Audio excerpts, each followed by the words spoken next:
Please excuse my voice this day. As you can tell, I am more than a little hoarse. I am hoarse, and to be honest, I am quite tired. I am tired of scolding, and I am tired of fighting with the lawmakers on Capitol Hill, who we the people elected with the intention of keeping this amazing land free. Make no mistake, they are letting us down. For a good number of decades now, I have been watching the United States of America drift further and further from the principles upon which it was founded. Somehow, my proud home is but a shadow of what it was when I was young. I now implore you, we the people of the United States of America, to help me with my fight before all hope is gone. Regardless of what many say, we can still prevail, make no mistake. I, Lady Liberty, will be walking by your side every step of the way as we continue to keep our colors of red, white, and blue out of the sewer of big governmental control. Big government, as an entity, has been responsible for the loss of liberty of every people ever placed under the yoke of tyranny. Unless the minions of America stand up and peacefully fight to prove their worth once again, we have a dire future indeed. I know, however, this will not happen. Even though I am tired, I still have a lot of fight, and I will not fail. I know you who truly understand liberty will not let me down and will help me bear the weight of responsibility the founders left us to hold high in the light of a new day. The aged copper image you see before you was a joint venture between the Republic of France and my sweet American citizens. The heart within my aged bosom, however, had been born many, many years before. I began to grow thousands of years ago when man first conceived the idea of liberty and that of freedom. As I wandered the world in the hearts of men and women during those early eons, I began to realize liberty and freedom had been planted in the hearts of men and women by our Creator. I also observed the seeds of liberty had been placed in many who did not even believe in an ultimate being at all, as well as those who chose to believe in some other kind of God. The right of all men and women to believe as we are led is but another right given to each of us even before birth. These are but two principles upon which the United States of America had been founded those few 234 years ago, as I tell my tale today. The Founding Fathers utilized the God's principle as a base for this great country. It is good for the world such principles were utilized. The fact of the matter is there are few religions or systems of belief that would be as tolerant and allow all faiths as neighbors or even under one flag as we do here at home. The Founding Fathers understood this. Our Declaration of Independence proclaims, "We hold these truths to be self-evident, that all men are created equal, that they are endowed by their Creator with certain unalienable rights, that among these are life, liberty, and the pursuit of happiness." As the Founding Fathers began to draft the outline of our new government, they put laws in place to ensure the people's freedom to pursue his or her individual way of life as we each see fit, as long as it does not interfere with the rights of others. The framers of our Constitution understood the right to fail is every bit as important as the right to succeed. The supreme law of our land, otherwise known as the Constitution of the United States of America, was written with the intention all Americans would read and understand the same. Have you, my fellow American? If not, it is time you begin to read and understand this most righteous of documents. Future generations of America depend on your education today. The Constitution of the United States of America took a few years to be ratified by all the original 13 colonies involved in drafting this grand endeavor. Over the years that followed, I watched as territory after territory joined the Union and became members of this unique nation under God.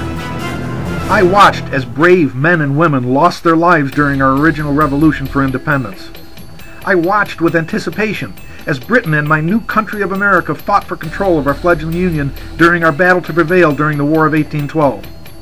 Once again we did prevail, and once and for all we demanded and ensured our sovereign independence from the yoke of slavery. We had yet to learn that lesson from many fellow Americans amongst our borders, but we had begun our quest for freedom and liberty for all. I then watched in horror as my children to the north fought against their siblings to the south. When it was over, I watched with pride as the conclusion of the American Civil War began to cement the freedom of all citizens, including those forgotten in the first draft of our Constitution. I watched with a growing heart as the 13th Amendment to the Constitution was ratified, beginning the enforcement of freedom and justice for all. I stood tall through the Mexican-American War. I grew in stature through World War I, and I sadly watched as so many of our proud paid the ultimate sacrifice through the supposed war to end all wars, World War II. I watched the growth of America after the armistice and ticker-tape parades, and soon after I watched as our brave once again left to fight in Korea, then Vietnam, and now we find ourselves fighting today again in Iraq and Afghanistan. The heart of the matter that we must never forget is, over 1 million of our brave men and women of the United States of America have lost their lives to date in an attempt to preserve our way of life in this land of the free and the home of the brave. This must be kept foremost in our hearts and minds. Further, it must be realized that those who attempt and promote the expansion of our government, contrary to that most amazing document we call our Constitution, do not belong to the same club as those of us that hold liberty and freedom so dear. Remember this, my fellow Americans, our founding fathers understood beyond a shadow of a doubt the essence of freedom is the proper limitation of government. We have been witnessing quite a number of the last administrations in power who are more interested in promoting their own political party's agenda than the interest of maintaining the rights of we the people. Recently, we watched as Bill number H.R. 3962, sold to the American people under the falsely innocent guise of the Affordable Health Care for America Act. This Health Care Act was effectively rammed through Congress in the dark of night as the power party of the day utilized an unconstitutional process known as reconciliation. Reconciliation, in effect, circumvents the very outline our forefathers established as the method for Congress to follow while enacting laws. We the people did not give the current administration free rein to enact this law in this manner. The current administration usurped the power of we the people to pass this bill. My fellow Americans, you must educate yourselves with the bills that are before Congress and those already passed and waiting in the wings to be implemented. Do not blindly follow the ramblings of our elected officials who are always ready to lead us astray. We are not sheep. We are the independent people of the United States of America. We, and most notably you, are the stewards of this great land. A few bills in contention today are H.R. 875, the Food Safety Act. Another is S773, the Cybersecurity Act. Then you have H.R. 1388, the GIVE Act. Watch carefully, folks, as H.R. 45, the Firearms Licensing Act, unfolds. The most notorious at this particular moment in our history is H.R. 2454, also known as the Waxman-Markey Cap-and-Trade Bill. It is estimated this particular bill will increase the outlay of your personal income from 10 to 30% in the form of hidden taxes through energy expenses of various types. Do not take my word for this. Do not listen solely to MSNBC or even to Fox News. Take the initiative as an American and educate yourself via any and every source available. Remember this as you study with honest discernment. Every time your government forces you to pay more taxes, you lose freedom.